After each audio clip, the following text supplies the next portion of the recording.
Senator Darline Graham is now one step closer to removing her interim tag. The sister of the late Senator Lindsey Graham pulling off a win in last night's Republican runoff against Congressman Ralph Norman, taking 52% of the vote to Norman's 48%. Here to help break down what these results mean and how they happened and what the general election in November could look like is Dr. Michael Bitzer with Catawba College. Dr. Bitzer, good morning. We want to start here. Is there anything that surprised you about the results from last night? Well, I think this was certainly an election that nobody could have predicted. It could have gone either way. But in looking at the final results, what really intrigued me was this kind of political regionalism that we saw. Graham's strength was certainly in the low country. Along the coast, those counties deliver typically the highest percentage of the vote for her. You move into the middle part, the Midlands, the PD, that's where it became competitive. But once you hit the upstate, and particularly Norman's congressional district, that's where her support really kind of fell apart. But I think she was able to coalesce across the state, a geographic coalition that really propelled her to last night's victory. I think some of us are, maybe surprised is too strong a word, but last week, I mean, she made that resounding comment where she said that her lack of knowledge, and she said, quote, national security is not my thing. I think a lot of people thought that could really hurt her with this, with the runoff yesterday. Surprisingly, it didn't. No, and I think that was one of the key things that a lot of us were watching to see if that would be a detriment to her campaign.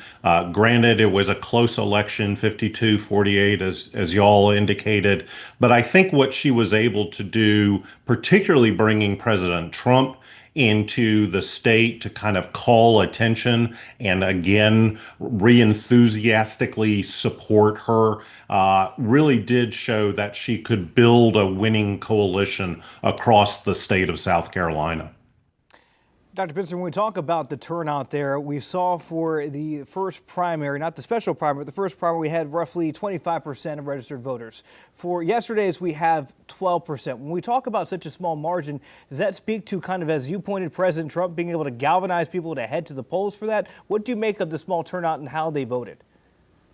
Well, I think certainly the dynamic of this kind of an election at this time of the year really does call that the voters who showed up are the most engaged, the most enthusiastic Republican voters. And I think certainly Donald Trump is able to coalesce that kind of voter into following his lead. And so certainly we are seeing, a small percentage, but this may be the determinative election.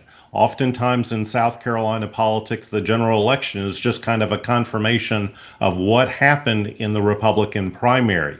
And with this small slice of the electorate, of the eligible electorate, certainly this is going to indicate that Graham has the advantage going into November. South Carolina is a very hard state for Democrats to win statewide come the general election. In talking about the general election, obviously you pointed out the history of South Carolina, a big uphill battle for Democratic challenger Dr. Annie Andrews. What would her campaign have to do to maybe make this a closer race? She would basically need a political miracle at this point. The dynamics of this year are certainly leading towards a Democratic advantage. We're seeing on the generic ballot, typically Democratic +6, +7. But in South Carolina, the electorate is so calcified, it is so rigid on one side to the Republicans that it is extremely difficult for Democrats to break enough Republicans off and build a kind of winning coalition. I think it's going to be a hard row. She may make it actually closer than what we have seen in the past, but I think most political experts are saying that this is, again, a kind of solid Republican U.S. Senate seat. Well, both campaigns, I'm sure, will have their foot on the accelerator between now and midterms in November. And I know we'll be talking a lot more about both campaigns, not just in South Carolina, but also the Senate race, which everyone's watching in North Carolina as well. Dr. Michael Bitzer, thanks so much for your time today. Good to be with you. Queen City News Plus. Just search Queen City News on your smart TV's app store.